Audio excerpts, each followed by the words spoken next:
Hello everybody, I'm near the table of Sasha Urderu. He's trading medals and badges and I would like to ask him about some of his items. So, it's better if camera will be in my hand.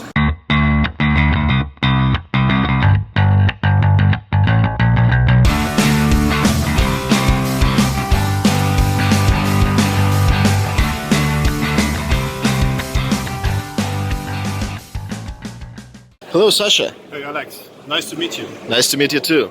Could you explain about some of your items that we can see on your table? What you want to see?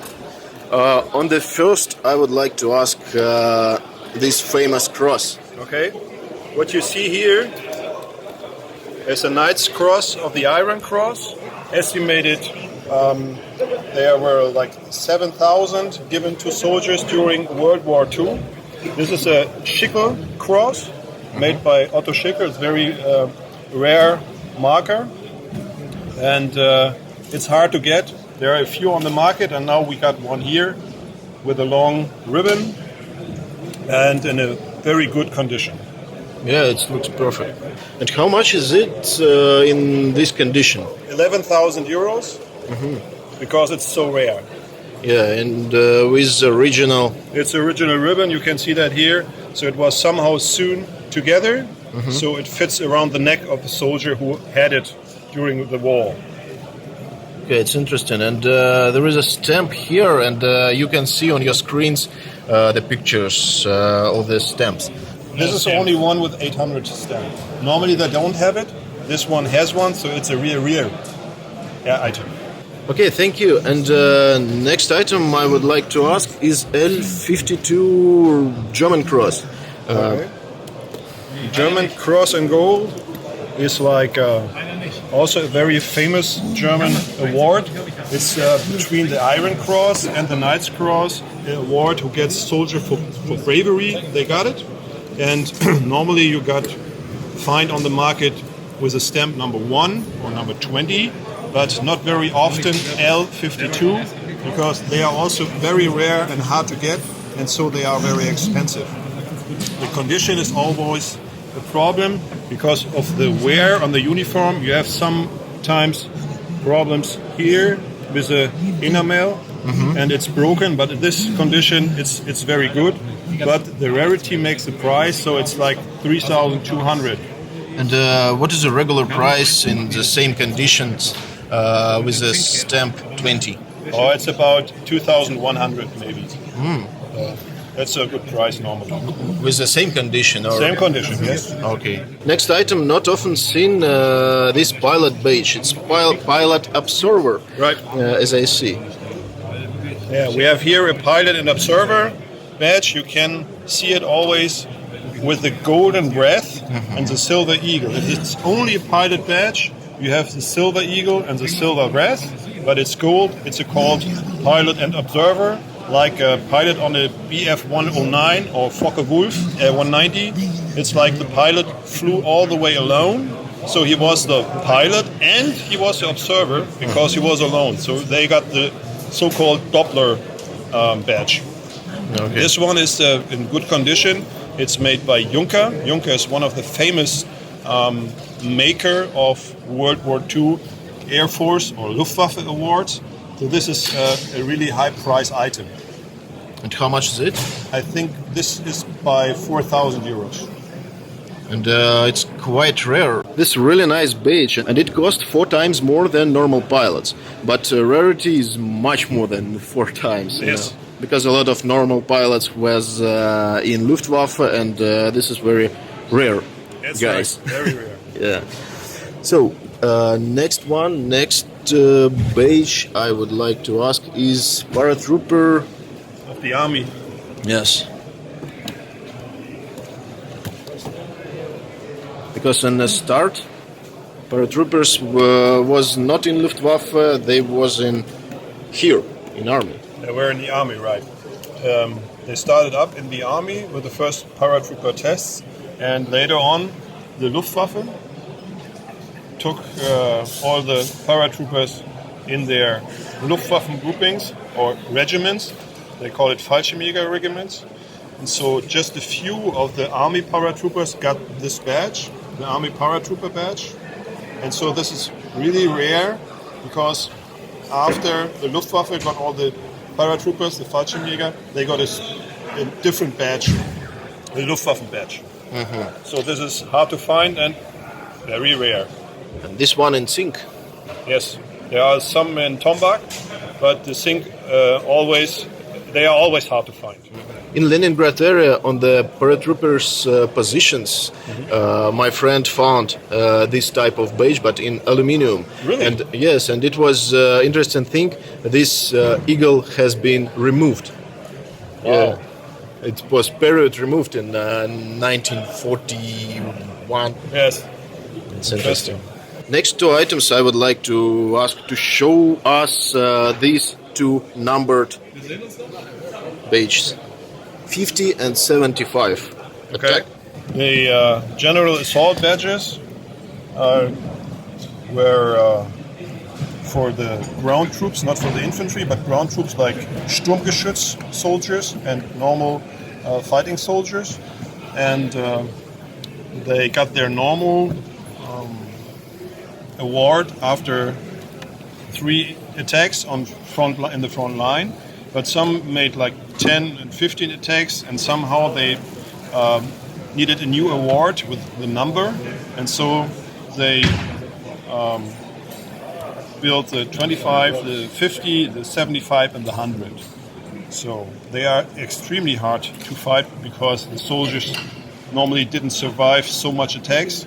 So 50 is high, 75 is extremely rare, and 100 you don't find one in 20 years. Or you have a big wallet to buy it somewhere. And how much are they? I'm not sure about the price here. I think you see it here.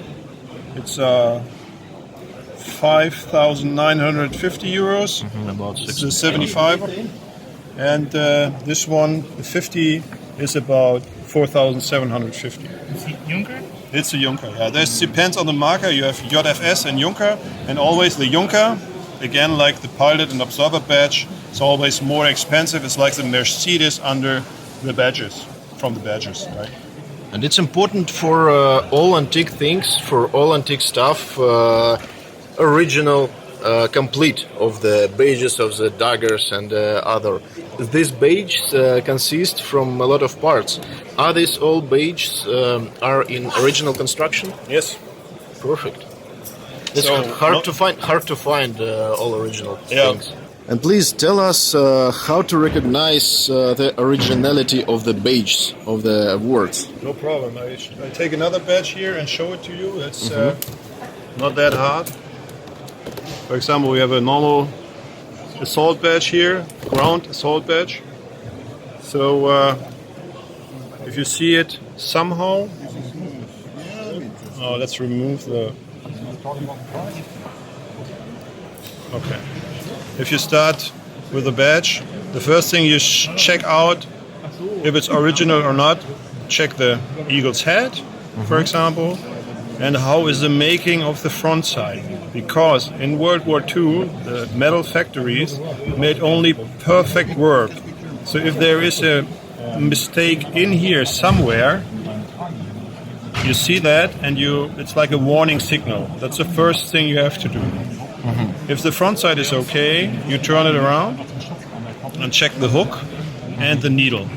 So the hook has to be in a wire, for example, it's a wire, bent wire, or the needle is sharp or not, and the area where the needle is glued or to the badge is very certain. So you see more originality if you look at the back side of a badge than the front side.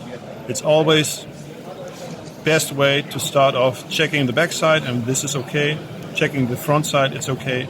And then you are really sure that you have an original badge in your hand. But if it's too expensive or too cheap, then you have to check out why is that so. So maybe it's repaired when it's too cheap, or if the price is too high, the salesman has no idea what he has. So the basic is use your eyes, read some books, learn it, and then you will not burn any money. Thank you. You're welcome. Well, all the badges and medals, normally they have a marker mark or watermarks, and with these marks you can research the history of the badge, who made them, how much were made, how the prices are. So always check the marker or the watermark, and you're safe.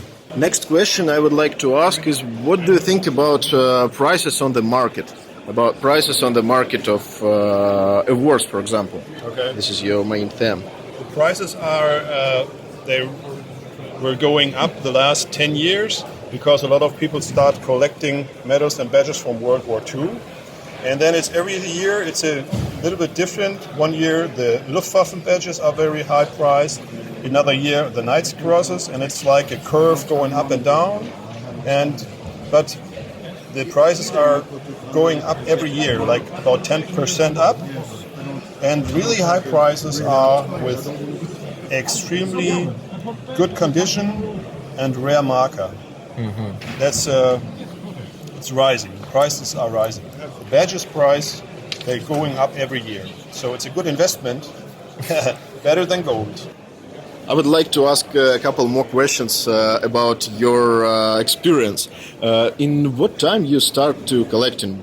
How old are you? Was the It started all over as I was like 12 years old, and my great-grandfather, he was in the fighting in Russia involved, and he lost a leg. So when I was a little kid, I was in his garden, and always when the plane crosses the sky, he took his whatever as a gun and said, "We shoot him down, we shoot him down." So it started, and later on I asked him, "Hey, you were in the war? Are you a hero?" And he gave me a little bag with an iron cross inside, and said, "That's your hero." So I had no idea. So that was with 12 years. And when I got 21, I'm in the Navy right now, and I was on a cruise, and they called me and said, great-grandfather died. So I came back to Germany, and I got this Iron Cross. And then I started to think, what for? How did he get hit? Where did he went? How did he lost his leg? And I started research, and I went to the flea market and bought another Iron Cross, infantry assault badge, and so on and so on and so on. And so I started collecting, and that's almost 20 years ago. Yeah, wow, it's interesting. It was good. Yeah. A hard way to learn it. But in this way, every year of collecting and doing the theme, working for us. Yeah, helping collectors, that's the big thing. Yes. Helping collectors to get good stuff and real stuff and no face. That's important. Yeah. Sasha, as I told you, I would like to make a contest between my subscribers, and you have a special present for them. Yes, I have a special for you. This one is one of my books. I wrote 3 books until today. This one is about Greater Africa, Courland and Metz 1944 cuff title. These are the main combat award cuff titles, and I like to do that with sign it for you. So maybe some of you will win it in the contest. Okay, let me sign it for the viewers of War Stories, right? War Story, yeah. Story. Here you go. Thank you very much. You're welcome. Hey, thank you for your explain and for your present. Every time. Thank you. Okay, see you soon. Bye.